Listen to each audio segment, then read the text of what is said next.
अस्सलाम वालेकुम। Shakeel Awan journalist official YouTube channel में मैं आपको खुश आमदीद कहता हूँ।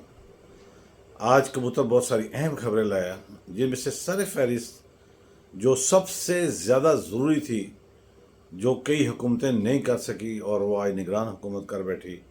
बहुत बड़ा स्टेप उठाया उन्होंने कि तमाम गैर कानूनी तौर पर मुकीम बशिंदे जो पाकिस्तान में हैं, चाहे क़याम पाकिस्तान से लेकर अब तक हैं या जब भी आए हैं, उनके कोई भी स्टेटस अगर पाकिस्तान में नहीं है तो उन्हें 1 नवंबर तक की मोहलत दी गई है कि वो अपने अपने वतन में वापस चले जाएं या फिर वो लीगली तौर पर अपने आप को रजिस्टर्ड करा लें। ये चॉइस दी गई है, जबकि ऐसे गैर कानूनी जो बशिंदे हैं उनकी इतला देने वाले का नाम सीधा राज में रखा जाएगा और उन्हें इनाम भी दिया जाएगा। इसके साथ साथ कबूतर ने बताया कि जो चीनी चोर हैं, ज़ख़ीरा अंदोज़ हैं, बिजली चोर हैं, डॉलर जिन्होंने चुराए हुए हैं या इस तरह के कोई गैर कानूनी काम में मुलविस हैं, एक ऐप बनाई गई है जिसको बहुत जल्द ऐड के तौर पर इस्तेमाल किया जाएगा, बताया जाएगा, उसमें आप इतला दे सकते हैं।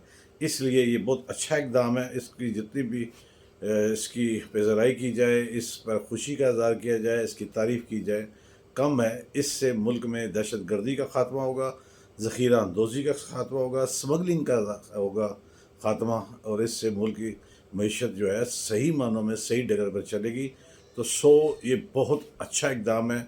इसके पीछे जो भी हाथकार फरमा है, जो भी अदारे हैं, वो काबिल फ़ख्र हैं, उनके लिए तारीफ़ बनती है और हम उनकी तारीफ़ करते रहेंगे।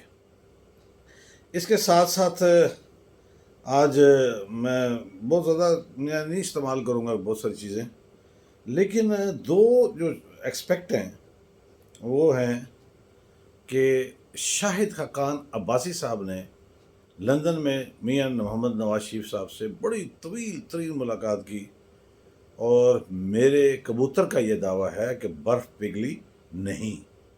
अगरचे उनको इतनी अहमियत दी जा रही है, वो भी वही काम करने जा रहे हैं जो जावेद हाशमी ने कभी किया था कि जब उन्होंने इमरान खान साहब को ज़ुबान दे दी थी और उनके साथ वो चल पड़े थे, तो ख्वाजा साद रफ़ीक भी उनके घर चल के गए, फिर बेगम कुलसूम नवाज़ मरहूमा भी उनके घर चल के गई कि उनको मना लिया जाए, लेकिन वो नहीं माने और आखिरकार फिर वो पीटीआई में शामिल हुए और फिर पीटीआई को छोड़कर पार्लिमानी लीडर बने। वहाँ पर नवाज शरीफ की तारीफ असम्बली में कर बैठे और फिर वो पीटीआई से भी गए और अब वो गुमनाम सिपाही के तौर पर जाने जाते हैं। और मुझे लग रहा है कि शाहिद खाकान अब्बासी भी कोई ऐसा कदम ही उठा रहे हैं और वो भी यही कर रहे हैं जो कि जावेद हाशमी ने किया था। शाहिद खाकान अब्बासी साहब के लिए इतना है कि आप जावेद हाशमी साहब के इंजाम को देखें और उसके बाद कोई कदम उठाएं। अगरचे आपने खुली खुली तनकीद की है, तनकीद हर पार्टी में हक़ है, लेकिन जब आप ये कहते हैं कि उन्हें अदालतों का सामना करना पड़े मियां मोहम्मद नवाज शरीफ को, तो वो तो उन्हें करना पड़ेगा। ये तो कानून कहता है, ये तो किसी भी डील का नतीजा हो ही नहीं सकता। उन्हें सफात बुकटी से कुछ बातें करवाई जाती हैं, फिर उनसे ही तरदीद करवाई जाती है। आप तो समझदार हैं, आप तो सियासतदान हैं, आपको तो ये बात समझनी चाहिए। तो फिर उनको अदालतों का सामना करना पड़ेगा। पार्टी पॉलिसी में आपने तनकीद की, ठीक कहा, बहुत सारी चीज़ों के साथ मैं आपके एग्री करता हूँ। आपकी हुकूमत जो है थी नून लीग की, वो एक इत्तेहाद वाली हुकूमत थी, इत्तेहाद शुदा हुकूमत थी। इत्तेहादी कई बातों पर आपके पल्ले नहीं आते, आपके पल्लू नहीं पकड़ाते और बाद जगह पे आपको फिर मुफाहमत की पॉलिसी पर अमल करना पड़ता है। लेकिन मेरे लिए ये हैरान कुन है कि नवाज शरीफ आएगा, मुल्क को बचाएगा, तो जब शहबाज शरीफ थे तो उस वक्त नवाज शरीफ साहब ने वो पॉलिसियाँ या वो चीज़ें जो उनके पास हैं जिनसे मुल्क माशी तौर पर खड़ा हो सकता है, फिर उन्होंने शहबाज शरीफ को क्यों दिए। और इन 16 माह में महंगाई की वो रेशो बनी, महंगाई इस कदर हुई और मामलात इस कदर बिगड़े, तो फिर जो अब संभालना मुश्किल हो गया, आम आदमी ज़िंदा दरगोर हो चुका है। तो अगर आपके पास कोई फार्मूला था तो आपने अपने भाई को क्यों नहीं दिया? ये एक शहर का सवाल है। ये हर बंदा इस पर सवाल करता है कि अगर वो देते वो फार्मूला जिससे वो आकर ख़ुद प्राइम मिनिस्टर बनकर उस फार्मूले के तहत मुल्क को बुरानों से निकालेंगे, तो उन्होंने 16 माह के लिए अपने भाई को वो फार्मूले क्यों नहीं दिए जिन पर अमल दरामद करके آپ بحرانوں سے نکل سکتے تھے؟ یہ بھی ایک سوال ہے، بڑا اہم سوال چھوڑے جا رہا ہوں سمجھدار لوگوں کے لیے۔ لیکن شہباز شریف کو بھی یہ سوچنا ہوگا کہ آپ کے بھائی نے بھی تو آپ کو وہ فارمولے نہیں دیے۔ تو بہت ساری چیزیں ہیں، لمبی بات ہو جائے گی، لیکن یہ میں کہوں گا کہ شاہد خاقان عباسی کو سوچ سمجھ کے فیصلہ کرنا چاہیے۔ اگر آپ کو یہ عزت مل رہی ہے کہ آپ کو بلا کر لندن میں، خرچہ بھی نواز شریف کا ہے، میرے کبوتر کا یہ دعویٰ ہے، تو آپ کو ویٹیج دی جا رہی ہے، آپ کو کہا جا رہا ہے، آپ کو مانا جا رہا ہے، تسلیم کیا جا رہا ہے، آپ کے وجود کو تسلیم کیا جا رہا ہے، حالانکہ نون لیگ اتنی جلدی مانتی نہیں۔ تو پھر اس لیے آپ کو سوچ سمجھ کے فیصلہ کرنا چاہیے۔ خطہ پٹوار اور مری کے جو لوگ ہیں وہ آپ کو پھر اس بارے میں کل بات بھی کریں گے، پھر آپ سے باز پرس بھی ہوگی۔ اور آپ کو یاد ہونا چاہیے کہ ایک 2018 کے الیکشن میں ٹماٹر اور آپ کی گاڑی پر پتھراؤ بھی تاریخ کا، سیاسی تاریخ کا ایک حصہ ہے، آپ کو یہ سمجھنا چاہیے۔ اور اس کے ساتھ ساتھ ایک ایسی کہانی، یہ بھی ایک ملاقات تھی ڈاکٹر فردوس عاشق اعوان کی میاں نواز شریف سے، وہ بھی لندن میں ہوئی، جس میں وہ بالکل تیار تھیں۔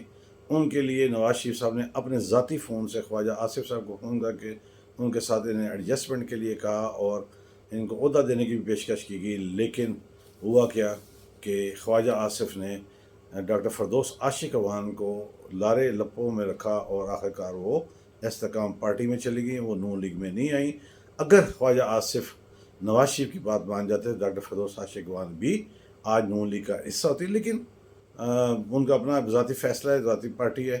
کیونکہ 3 بندے جو ہیں مسلم لیگ کے، جو بہت سارے ورکرز، بہت سارے سیاسی رہنما، سابق وزراء یہ بات کہتے نظر آتے ہیں کہ نون لیگ میں 3 شخصیات ایسی ہیں جن کی وجہ سے نون لیگ نہ سٹیبل ہو سکتی ہے، نہ وہ آگے چل کے کامیاب ہوتی ہے، بلکہ وہ اپنے ہی پارٹی کے لیے نقصان دہ ہیں۔ ان میں سر فہرست جو نام لیا جاتا ہے وہ خواجہ آصف کا ہے، دوسرا نام جو لیا جاتا ہے وہ احسن اقبال کا ہے، اور جو تیسرا نام لیا جاتا ہے وہ خواجہ سعد رفیق کا ہے، کہ یہ وہ لوگ ہیں جو نون لیگ کو مستحکم نہیں ہونے دیتے۔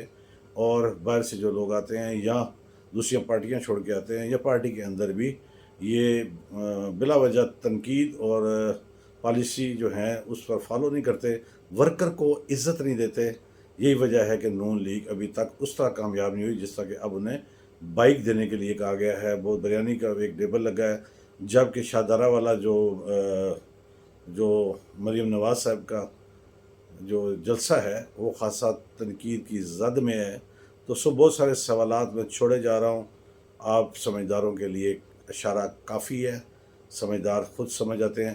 چلتے چلتے ہمیشہ کی طرح یہ کہوں گا، جہاں آپ اپنا اور اپنے پیاروں کا خیال رکھتے ہیں، ارد گرد موجود مستحقین کا بھی خیال رکھیے، کہیں دیکھیے اللہ کو آپ کی شکایت نہ لگ جائے، اس سے بچیے گا۔ میرے چینل کو سبسکرائب کیجئے، کمنٹس کیجئے، لائک کیجئے، اگر آپ کو میری بات، خبر اور تبصرہ ٹھیک لگے تو ضرور۔ کل انشاءاللہ نئی خبروں اور نئی بات کے ساتھ حاضر ہوگی۔ اجازت دیجیے، اللہ حافظ۔